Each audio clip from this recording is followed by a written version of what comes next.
स्वागत है आप सभी का नालंदा यूनिवर्स 77 पर। कैसे हैं आप सब। आज हम बात करने वाले हैं इंडियन पॉलिटी, भारतीय संविधान यानी कि भारतीय राज्य व्यवस्था का अगला एमसीक्यू वीडियो। दोस्तों, मुझे उम्मीद है आप सभी लोगों ने हमारी पिछली वीडियो जरूर देखी होगी और आप सभी को पसंद भी आया होगा। तो दोस्तों, आज हम बात करने वाले हैं भारतीय राज्य व्यवस्था के बारे में। और जैसा कि मैं आप सभी से बार बार कहता हूँ, यह वीडियो हर एक एग्जाम के लिए इंपॉर्टेंट है, जहाँ पर भी भारतीय संविधान, भारतीय राज्य व्यवस्था यानी कि इंडियन पॉलिटी से संबंधित सवाल पूछे जाते हैं। तो चलिए शुरू करते हैं आज का वीडियो। सवाल नंबर 31 है, उपराष्ट्रपति राष्ट्रपति का कार्यभार संभालता है जबकि राष्ट्रपति। तो प्रश्न नंबर 31 का सही उत्तर होगा डी, यानी कि उपयुक्त सभी मामलों में, यानी कि जब अनुपस्थिति हो, जब ना हो, को आए हो, बीमार हो, या फिर सी यानी कि अपना कार्य करने में असक्षम हो। प्रश्न नंबर 32 है, जब उपराष्ट्रपति राष्ट्रपति का कार्यभार संभालता है तो प्रश्न नंबर 32 का सही उत्तर होगा बी, यानी कि उसे राष्ट्रपति पद के सभी विशेषाधिकार और भत्ते प्राप्त होते हैं। ये ध्यान दीजिएगा भाई साहब, हर एक वर्ड, हर एक सवाल बहुत ज़्यादा इंपॉर्टेंट है, तो मैं बार बार कहता हूँ। और प्रश्न नंबर 33 है, जब उपराष्ट्रपति राष्ट्रपति के कार्यों को संभालता है तो उस दौरान राज्यसभा के सभापति पद पर कौन कार्य करता है। 33 का सही उत्तर होगा सी, यानी कि उपसभापति। प्रश्न नंबर 34 है, राष्ट्रपति की मृत्यु पर जब उपराष्ट्रपति राष्ट्रपति का पद ग्रहण करता है तो 34 का सही उत्तर होगा बी, यानी कि अधिकतम 6 माह तक पद पर आसीन रहता है। ठीक है, जैसे अगर राष्ट्रपति का हो गया डेथ, अब उस पद पर आएंगे उपराष्ट्रपति, तो अधिकतम 6 माह तक रहेंगे। उसके बाद में चुनाव कराना एकदम जरूरी होता है। ठीक है, अब बात करेंगे प्रश्न नंबर 35 के बारे में। एक मिनट। राज्यसभा के सभापति के रूप में उपराष्ट्रपति क्या नहीं कर सकता। तो प्रश्न नंबर 35 का सही उत्तर होगा ए, यानी कि राज्यसभा को विघटित कर सकता है। ठीक है, प्रश्न नंबर 36 है, निम्नलिखित में से कौन सा कथन असत्य है। यहाँ पर असत्य के बारे में पूछा गया, तो आप लोग ध्यान दीजिएगा। मैं बार बार कहता हूँ, जहाँ पर फिर नहीं, असत्य या सर्वप्रथम, सबसे पहले, ऐसा कुछ हो थोड़ा हर सवाल से हटके, तो वहाँ पर आप 1 मिनट रुक जाया करिए। ठीक है, गलती मत करिएगा। तो 36 का जो सही उत्तर होगा वो है आपका बी, यानी कि उपराष्ट्रपति के निर्वाचन संबंधित सभी विवादों को निर्वाचन आयोग में देखता है। अब बात करें भाई साहब प्रश्न नंबर 37 के बारे में। इसमें है कि निम्न कथनों का अध्ययन कर समुचित उत्तर की पहचान करना है आप सभी को। 2 पॉइंट है। पहला पॉइंट है, भारत का उपराष्ट्रपति नियुक्त किए जाने के लिए किसी व्यक्ति में राज्यसभा का सदस्य बनने की योग्यता अवश्य होनी चाहिए। दूसरा है, उपराष्ट्रपति राज्यसभा का पदेन अध्यक्ष होता है। तो आपको ये दोनों पॉइंट मैंने पढ़ के बताया, एक बार आप लोग भी एक अच्छे से एक बार पढ़िए और सोचिए उत्तर क्या हो सकता है। उत्तर होगा वैसे फिलहाल इसका ए, यानी कि 1 और 2 सही है। ठीक है, ये भी सही है और ये भी सही है। प्रश्न नंबर 38 है, भारत के उपराष्ट्रपति के संबंध में कौन सा कथन असत्य। यहाँ पर फिर पूछा गया असत्य के बारे में, ध्यान दीजिएगा। उत्तर वैसे इसका होगा बी। ठीक है, बी, यानी कि उपराष्ट्रपति का चुनाव भारत का राष्ट्रपति करता है। इसलिए ध्यान दीजिएगा, मैं बार बार कहता हूँ, हर एक सवाल पर ध्यानपूर्वक देखिएगा। और मैं एक बार सवाल पढ़ूँ तो खुद से भी एक बार सवाल पढ़ना आपका फर्ज है। मैं बार बार कहता हूँ, हर वीडियो में कहा हूँ। उपराष्ट्रपति अपने मत का प्रयोग कब करता है। तो 39 का सही उत्तर होगा बी, यानी कि मतों के बराबर रहने की स्थिति में। प्रश्न नंबर 40 है, कौन राष्ट्रपति के चुनाव में तो मतदान नहीं करते परंतु उपराष्ट्रपति के चुनाव में मतदान करते हैं। तो 40 का सही उत्तर होगा ए, यानी कि संसद में मनोनीत सदस्य। बात करेंगे प्रश्न नंबर 41 के बारे में।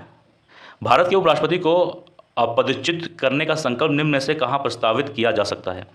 41 का सही उत्तर होगा डी, यानी कि केवल राज्यसभा में। अब आइए बात करेंगे प्रश्न नंबर 42 के बारे में। भारत के प्रथम उपराष्ट्रपति कौन थे। तो 42 का सही उत्तर होगा ए, यानी कि डॉक्टर एस राधाकृष्णन। अभी 5 सितंबर को टीचर डे मनाया गया होगा, आप सभी को मालूम होगा इनके बारे में। प्रश्न नंबर 43 है, भारत के राष्ट्रपति निर्वाचित होने से पूर्व निम्न में से कौन उपराष्ट्रपति नहीं था। ध्यान दीजिएगा, एक बार फिर से खुद पढ़िएगा, एक बार मैं फिर से पढ़ दे रहा हूँ। भारत के राष्ट्रपति निर्वाचित होने से पूर्व, मतलब उससे पहले, निम्न में से कौन उपराष्ट्रपति नहीं था। मतलब जब राष्ट्रपति बने उससे पहले वो उपराष्ट्रपति जो है वो नहीं थे, ये बताना है आपको। तो 43 का सही उत्तर होगा डी, यानी कि ज्ञानी जेल सिंह जी। इसका मतलब ये जो 3 और नाम है ये पहले उपराष्ट्रपति थे। प्रश्न नंबर 44 है, किसने 2 पूर्ण अवधियों के लिए भारत के उपराष्ट्रपति का पद संभाला था। तो 44 का सही उत्तर होगा ए, यानी कि डॉक्टर एस राधाकृष्णन। अब आ जाइए प्रश्न नंबर 45 के बारे में। एक मिनट। 45 में है कि निम्नलिखित उपराष्ट्रपतियों में से कौन निर्विरोध नहीं चुने गए। तो 45 का सही उत्तर होगा डी, यानी कि डी, यानी कि के.आर. नारायण। प्रश्न नंबर 46 है आप सभी के सामने, किस एकमात्र उपराष्ट्रपति की मृत्यु पद पर आसीन रहते हुए, मतलब ऐसा कौन सा उपराष्ट्रपति है जो उपराष्ट्रपति के पद पर थे और उनकी मृत्यु हो गई। 46 का सही उत्तर होगा ऑप्शन नंबर डी, यानी कि कृष्णकांत जी। ठीक है, प्रश्न नंबर 47 पर आ जाइए। इसमें पूछा जा रहा है कि निम्नलिखित में से किस उपराष्ट्रपति ने राष्ट्रपति पद के लिए निर्वाचन में भाग लेने के लिए अपने पद से त्यागपत्र दिया? तो 47 का सही उत्तर होगा बी यानी कि वी.आर. गिरी। प्रश्न नंबर 48 पर आ जाइए। निम्नलिखित में से कौन सर्वाधिक समय तक उपराष्ट्रपति पद पर आसीन रहा? 48 का सही उत्तर होगा सी यानी कि डॉक्टर ए.एस. राधाकृष्णन। बात करेंगे प्रश्न नंबर 49 के बारे में। निम्नलिखित में से कौन सबसे कम समय के लिए उपराष्ट्रपति पद पर आसीन रहा? तो 49 का सही उत्तर होगा ऑप्शन नंबर बी यानी कि वी.आर. गिरी जी। ठीक है, ये बी वाला होगा, ध्यान दीजिएगा, बी। प्रश्न नंबर 50 से उपराष्ट्रपति को प्राप्त होने वाले वेतन भत्ते आदि। तो 50 का सही उत्तर होगा बी यानी कि राज्यसभा के सभापति के रूप में कार्य करने के लिए पर्याप्त होते हैं, ध्यान दीजिएगा। प्रश्न नंबर 51 है, भारत के उपराष्ट्रपति पर अभियोग किसके द्वारा लगाया जा सकता है? 51 का सही उत्तर होगा ए यानी कि राज्यसभा। प्रश्न नंबर 52 है, निम्न में से किस ने भारत के उपराष्ट्रपति का पद संभाला है? 1 है, 2 पॉइंट है, 3 है, 4 है। अब आपको बताना है कौन कौन ने संभाला है। तो 52 का सही उत्तर होगा बी यानी कि पहले और चौथे, यानी कि पहले मोहम्मद हिदायतुल्लाह और चौथे यानी कि शंकर दयाल शर्मा। तीसरा गलत है और दूसरा भी गलत है, ध्यान दीजिएगा। प्रश्न नंबर 53 है, 1 मिनट।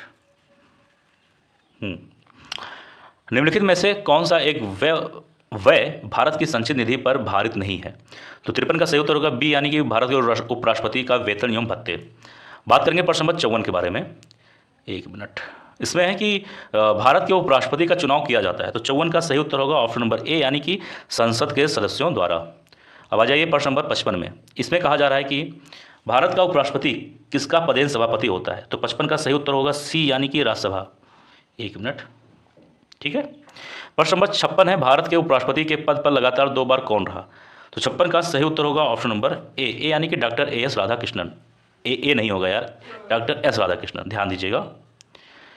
प्रश्न नंबर 57 है, उपराष्ट्रपति का निर्वाचन किसके द्वारा होता है?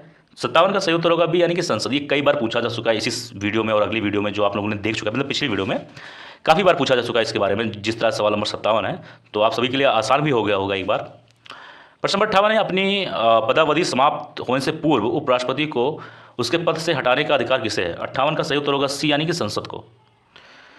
प्रश्न नंबर 60 है आप सभी के सामने, भारत के वह कौन से एकमात्र दूसरे राष्ट्रपति हैं जिन्होंने एस राधाकृष्णन के बाद दूसरी अनुक्रमिक अवधि में पद प्राप्त किया? 59 का सही उत्तर होगा सी यानी कि M.H. अंसारी। अब दोस्तों बात करेंगे इस वीडियो का अंतिम सवाल यानी कि सवाल नंबर 60 के बारे में। भारत के उपराष्ट्रपति बनने के पहले डॉक्टर एस राधाकृष्णन द्वारा आधारित पद क्या था? बहुत इंपॉर्टेंट सवाल कह सकते हैं, ऐसा सवाल जो ज़्यादातर लोग इस पर ध्यान नहीं देते हैं। 60 का सही उत्तर होगा डी यानी कि सोवियत संघ में वो राजदूत थे। तो दोस्तों यह था आज का वीडियो। आप सभी को यह वीडियो कैसा लगा जरूर कमेंट बॉक्स में बताइएगा। किसी भी टॉपिक कोई भी प्रॉब्लम हो जरूर कमेंट बॉक्स में लिख दो कि भैया या सर जो भी है कि मुझे ये टॉपिक नहीं समझ नहीं आया, या फिर ये क्वेश्चन नहीं समझ में आया, या फिर जो भी है आपकी मर्जी, जो भी चीज़ नहीं समझ में आया हो तुरंत कमेंट बॉक्स में लिख दो। आप सभी को उस चीज़ का हल मिल जाएगा। देखिए क्या होता है ना, वीडियो हम बनाते हैं तो क्या होता है कि कई सारे वीडियोस बनाने पड़ जाते हैं आप सभी के लिए, तो थोड़ा बहुत उच्चारण या फिर हो सकता है कि एक आध शब्द इधर उधर हो जाता है, तो आपको ज़्यादा ध्यान नहीं देना। आप लोग इतने समझदार इंसान हैं, आप सभी को ये सब छोटी छोटी बातों पर ध्यान नहीं देना है। तो दोस्तों मिलते हैं किसी और वीडियो में। आप स्वस्थ रहें, अच्छे रहें। जय हिंद, जय भारत।